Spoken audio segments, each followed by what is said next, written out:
Ciao, jewelry making friends. My name is Joey Balestrieri. Welcome to my work table. If you're new here, welcome, welcome. If you are back to watch another video, welcome back. I went to get dressed the other day and I was wearing a navy blouse and khaki like wide leg pants, and I said, oh, I want to wear a navy bracelet. And I didn't have one, and I don't even know how that's possible. So today I'm going to make one, and what you see here are the beads from the Didi's Deluxe bead box for last month, and for some reason I had not put them away, which is not like me because I'm a cleaner. I like to organize and put things away. And I looked at them and I thought they are stunning. They are these lapis cubes that I adore, and there were these little barbell cylinder beads that are also lapis, and this gorgeous gemstone. This might be a little bit too big for my project, but sometimes on the larger beads like this, I'll actually just take one and turn it into a charm, which is kind of what I'm thinking. And then in that box, there were these gorgeous little hematite, gold-plated hematite, like little gear spacers, and these stunning little rice-shaped, gold-tipped little beads, and all in these rich navies. Now the box also had some like burgundy or cranberry colored crystals, and that is stunning with this. And I may do that, but I also pulled like some frosted and a little bit variegated seed beads from my stash. I love seed beads as spacers. So that's what I have going on. These are possibilities. When I start stringing, I will know, immediately, not immediately, but I'll play and decide what I'm doing. And then the box, had a Cleopatra and the pyramid type of a theme. And there were these gorgeous little gold-plated hematite like pyramid spacers. So I had quite a few. I've used a lot, but I still have some left over. And then I am going to be using this little clasp, and I can link this below. This is a multi-strand toggle clasp, and as I said, I'll link it below. I actually know where I got this one. Sometimes I pull things from my stash and I don't know where they came from, but I do know where this one came from. And then I have this little charm that was also from my stash. I don't know if I will use it, but if you've maybe noticed a mixture of the antique brass, copper, and gold, and that's what I'm planning to do, like all those warm metals mixed in with these dark blue rich beads. And for me, like, that's timeless. But as we go into fall and we start wearing denim a little bit more, I think this is going to be really beautiful. So I am also going to be using my copper colored metallics Soft Flex 49 strand bead stringing material. This is my favorite bead stringing material, and I have 3 links that are the same here in the copper color. And I am also going to need to make some jump rings, and I'm going to do the 20 gauge Soft Flex craft wire. This is wonderful because it has an anti-tarnish coating on it. It's really easy, just really nice to work with. So I'm going to make some jump rings with that, and I'm also going to be using the gold filled number 2 crimp tubes that the Soft Flex company sells. I love these. I love my magical crimping plier, and the secret to that tool is to have a good quality crimp tube with a nice thick wall. So I have some of those right here in this little dish ready to go. And on this design, it is going to be multi-strand, and you could like put your crimp tube and like crimp right on, but I am going to do that with a very tiny jump ring because I also have some copper chain from my stash. And I am thinking that I want to try adding in some chain with my bead strung strands. So let's dive right in. I'm going to start out by making some jump rings because I will need them for both ends, and I want really small ones. Oh, and by the way, I got a new set. This was a 2-pack of cutters, and I like these so much, and they were unbelievably reasonably priced. So if you are like me and you're overdue for new cutters, check the description box. I'll put a link because these are just really, really nice. I don't know if you can see the flush side, but they're really good for the price. They were like such a great value. And so I am also going to use my 6-step bail making plier, and I want really small jump rings. And the reason I'm doing that, if you can see the clasp that I have chosen, let me see if I can get my finger behind it. It has really, like, the holes are really close together. So it's not going to accommodate like 3 strands of 8mm beads. I think it would just be too crowded. So I'm really loving this clasp with some of these smaller beads and, you know, more oblong, like cylindrical beads. And so anyway, that being said, I'm going to make really small jump rings. So I'm going to use the smallest little step on this bail making plier and just put my wire there, make sure I don't feel it, pull it back, and just get my first little curve in there and just push against my finger and just make a coil. Okay, and once you have your coil, you take the flush side of your cutters and find where you started, and with the flush side, just cut one ring at a time.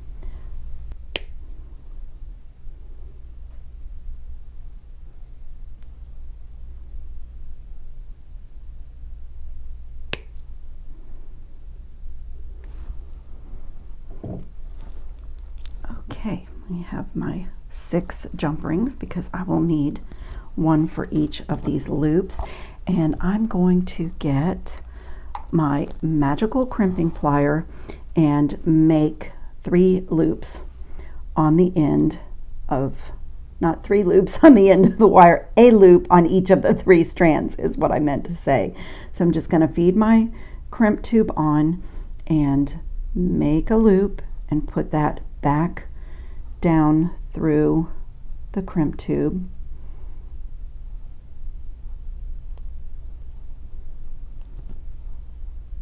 And I want that loop to be pretty small. Let me get my pliers in here to help me. Really small loop. Can you see? And now I'm just going to lay that crimp tube right in the single divot in the magical crimping plier. When I feel that it's right in the middle, just close, and that pinches the 4 corners. Focus, camera. And then I'm going to turn it sideways, fit it back in centered, and close again, and then just rotate and open and close the pliers at the same time. Just keep going around. Take some 6 or so. Sometimes I just keep going 8, 9 times just until I don't feel that the plier is doing anything. Like right now, I feel like I'm just opening and closing it on nothing, which is indicative that the tool has turned that tube into a tiny little bead. And I'm just going to repeat that exact same thing 2 more times.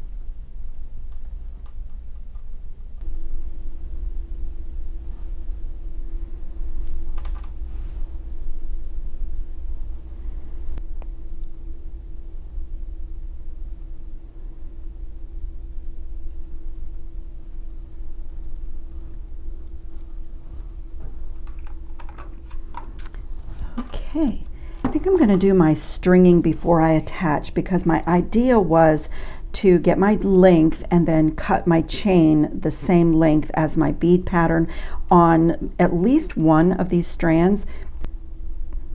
I might even put it on all 3. I am not sure, but then I would put a jump ring on the end of the chain as well as my loop. So I think I am going to start a little stringing pattern and, you know, get my desired length. So I am definitely going to use these cube beads. These are so gorgeous. What I think I'm going to do is do each strand in its own bead. So kind of this little rice bead being one strand, the cube beads being another strand, and these little cylinder beads being another strand.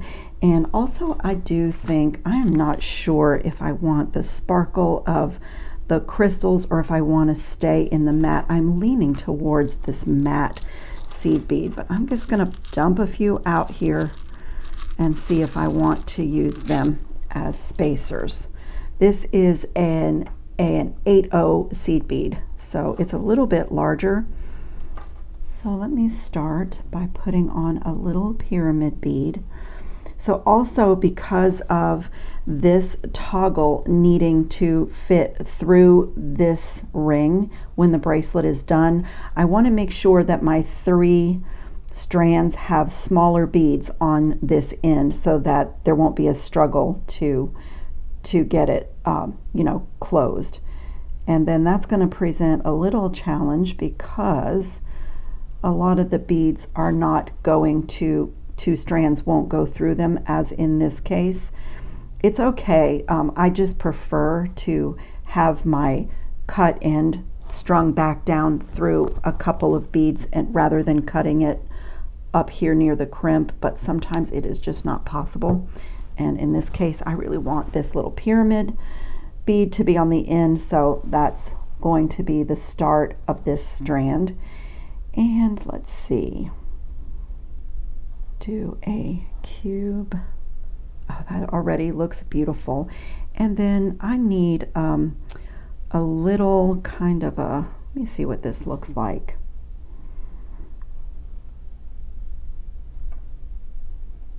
That's pretty.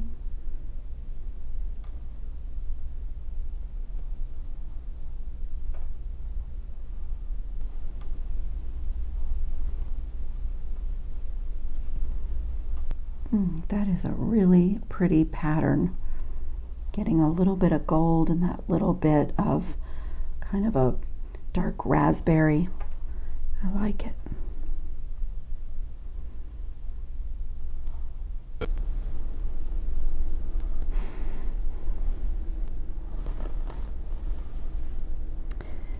So I have completed my 3 strands with 3 different patterns.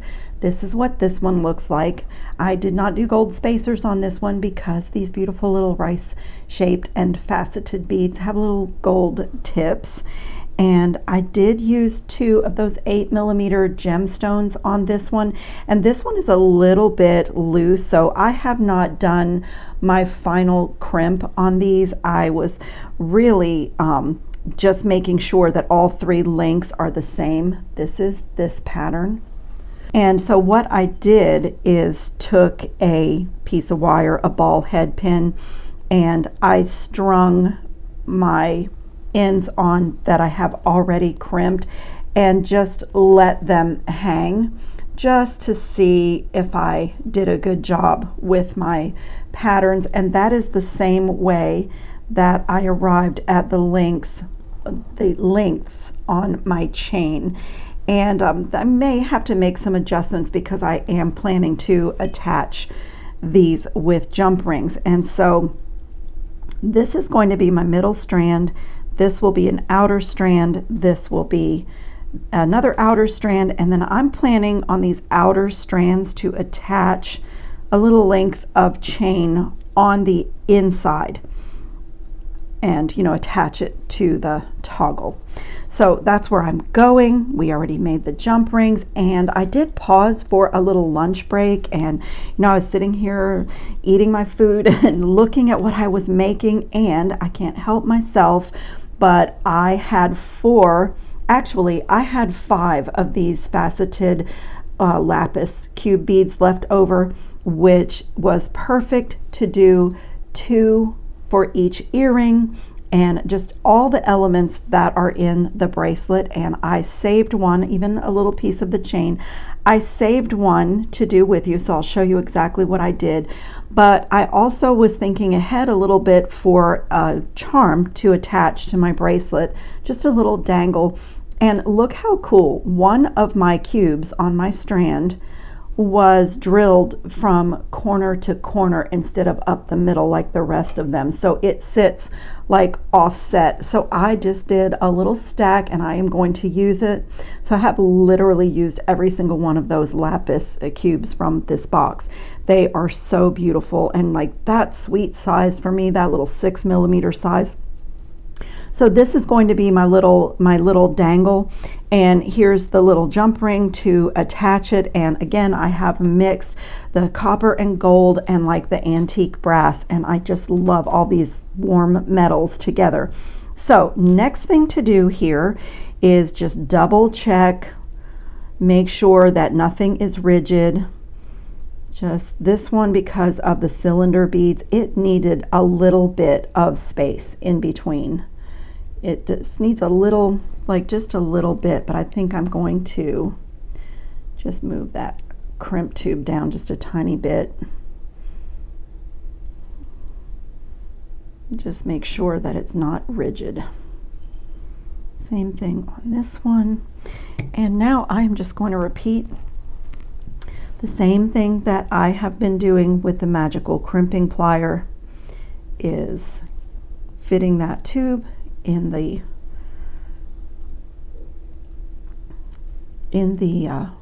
divot in the tool, and just close it and then turn sideways and close it again, and then go around and around until it is a bead.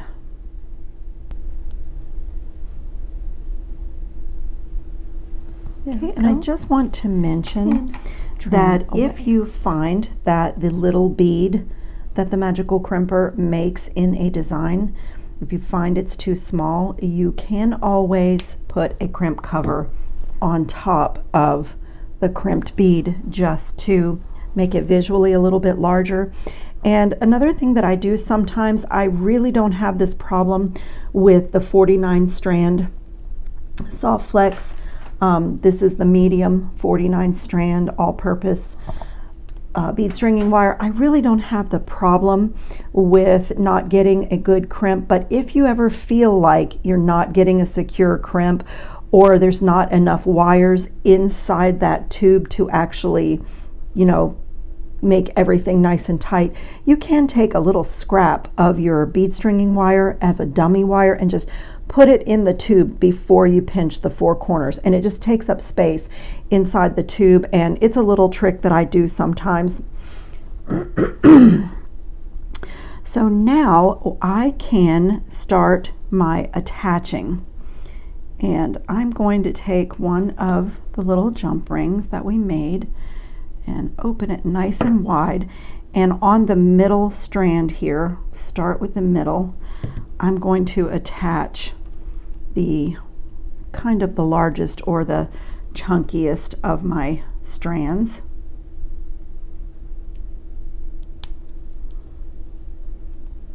These little these are like 4mm jump rings, I think, that plier makes, and they're a little bit hard to get a hold of, but that's what it looks like. And I'm going to do the same thing on the other two, but the jump ring is going to not only hold my strand, but also my length of chain.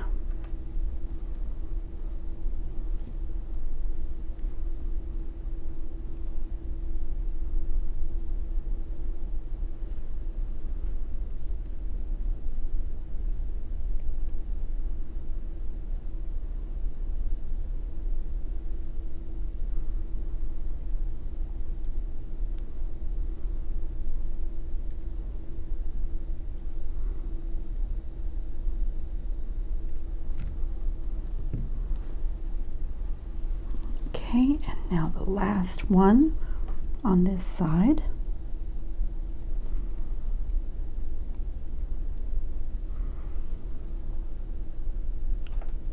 Oops, I want the chain first this time.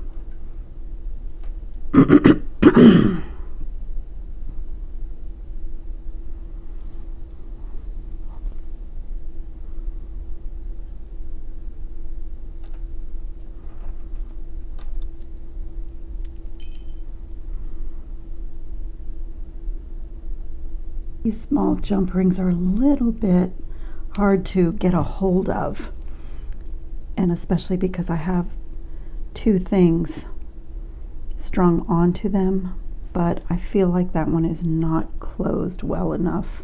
Try this way. That's better.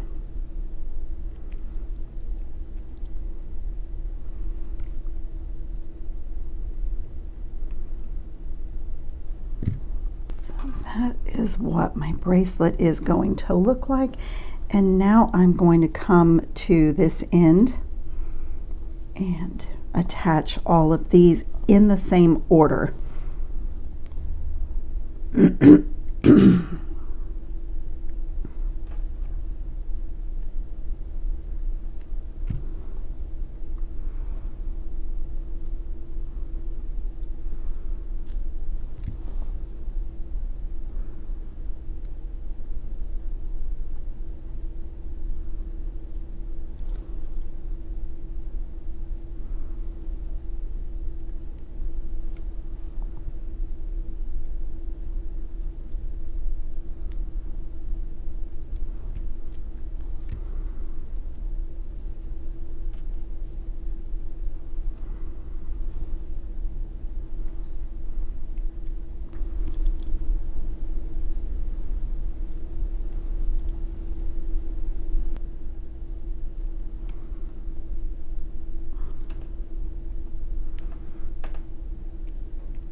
Okay, look at this.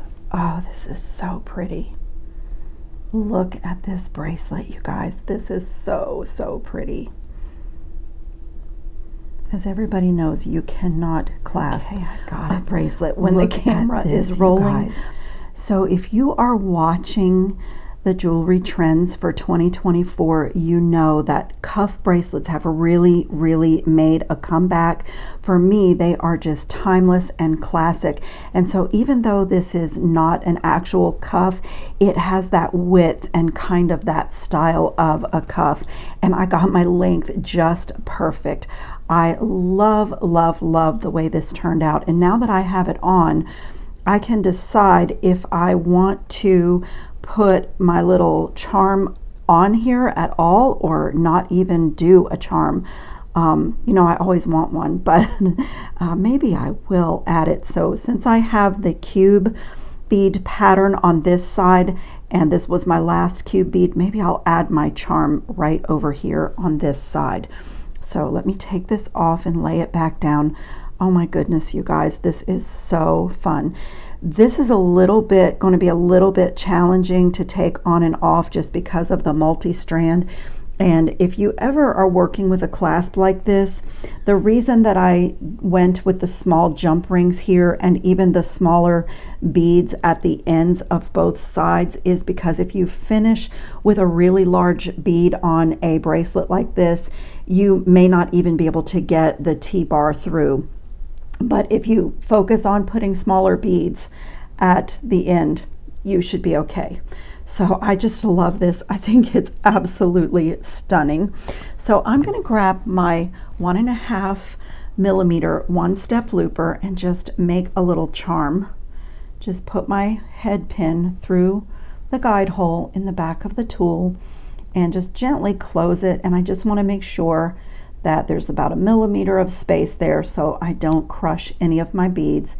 The tool makes a cut with the back jaw of the plier, pull my beads out of the way, and then close it. And then while my little stack of beads is in the tool, I'm just going to pull it down and just make sure everything's straight. Then I can see that that loop is centered.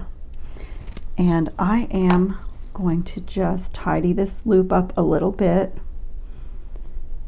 Just close it and work harden it, and take a jump ring here, and you could attach the simple loop right to the bracelet, but you get a lot nicer movement when there's a jump ring involved. So I'm going to do the opposite of where those beads are. I'm going to come right here, and normally I like to put my charms over the whole circumference of a piece. But on this bracelet, I think I'm going to add this jump ring right to that smaller jump ring. And just close it really well. And I like to open and close my pliers a few times on a jump ring just to work harden. That is so beautiful. I love that it's a little bit edgy with the chain, but there's so much texture and so much dimension to this piece. It's gorgeous. I just love it.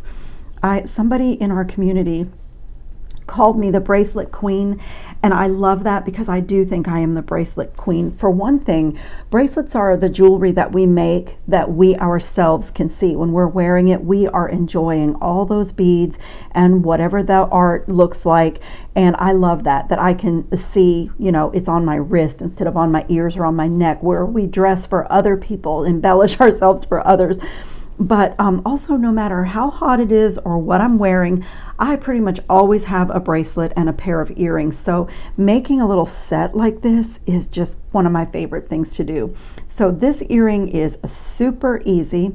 Oh, I forgot. I might even want to add another little charm. I have this cute little copper charm. I may just put that right on there. I really like that. Okay, I digress. Back to the earrings. So I'm just going to repeat this little stack of beads here. So I did one of my frosted 8/0 seed beads and one of these little pyramid hematite beads facing with the point down toward the ball head pin. And then the cube beads, I chose like one has a little bit more white and one is a bit darker, so I'm going to put the darker one on the bottom to match the other earring. And then one of these little hexagon hematite beads, my second cube bead, my pyramid bead facing up, and then my last little bead. And then same thing again, pin wire through the guide hole in the back of the tool. I close it slightly so that I can have a good look at the placement, and I'm just going to back this off just like a millimeter or so, just so that the beads are not getting crushed by the front jaw of the plier. And then I just close it slowly. I can see that it just made that nice cut for me. Pull my beads out of the way, close it, and pull that wire down. So now that it's in the tool, I can pull this down and center this on the loop and just make sure everything is straight. And then when I take it away, I have a great loop. And last thing is a little length of chain. Now this is a really cool chain, and I know that I'm going to get questions about where I got this chain, and I wish I could remember. I try to label things, but this was in my stash with no label. I actually love this because it looks like it's almost like a blend of copper and antique brass, but the links are not solid. You can open them. And so I love that for a thing like this, because I did 5 links so that because of the orientation, one link will go on the front of the ear wire, and with the odd number, it makes the chain kind of hang the same way on both earrings. So 1, 2, 3, 4. So I'm going to open this 5th link. I love chains that have solid links. This one is even though you can open it, it's so well made. And so that's what I look for. It's so well made, I can barely see where the link is open. But that's what I did. And while that link is open, I'm going to attach it to my ear wire and just close it. And these are gold filled ear wires. I really love using the one-step looper. It saves my hand, but also I get really consistent loops for earrings, or if I'm making a beaded chain and I need everything to look the same. And then I just open and close my pliers to make sure that it's, you know, work hardened. And then this fast, fun little flirty pair of earrings is done. I love the chains, so cool. And then, let's see, I am going to open my last jump ring and just add another, if I can hold on to it, just add another charm. I just thought this was so pretty and scrolly. I really can't hold on to this today. And I'm going to come right over here and add it right to the other jump ring.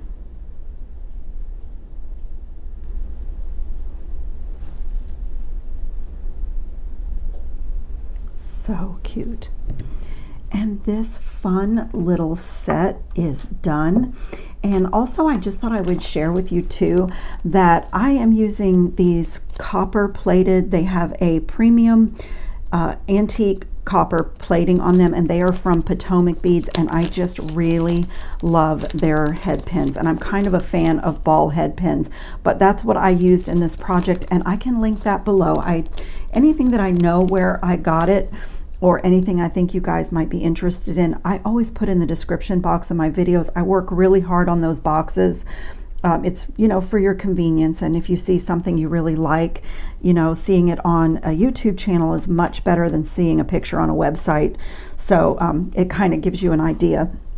But this beautiful little set is done. I am so excited to wear this. I mean, I will wear this right now, but going into the fall and winter when I start wearing jeans and, you know, it cools off a little bit, this is just absolutely stunning and elegant. And the beads that I am using today, as I said at the beginning, are the beads from Didi's Deluxe Bead Box. And it is not a subscription box. It is a limited edition box that she does post on her Facebook group on the 12th of every month. And it goes up for sale as on a first come, first serve basis. And as you can see, she's amazing at curating beads and cool shapes and amazing colors and textures. So this was another project that I did with this box. Her themes are really clever and unique, and so I will put links to Didi's beads and her Facebook group. I'll put all of that in the description box if you're interested and you would like to try to get this box. It is always wonderful. I have never been disappointed in it.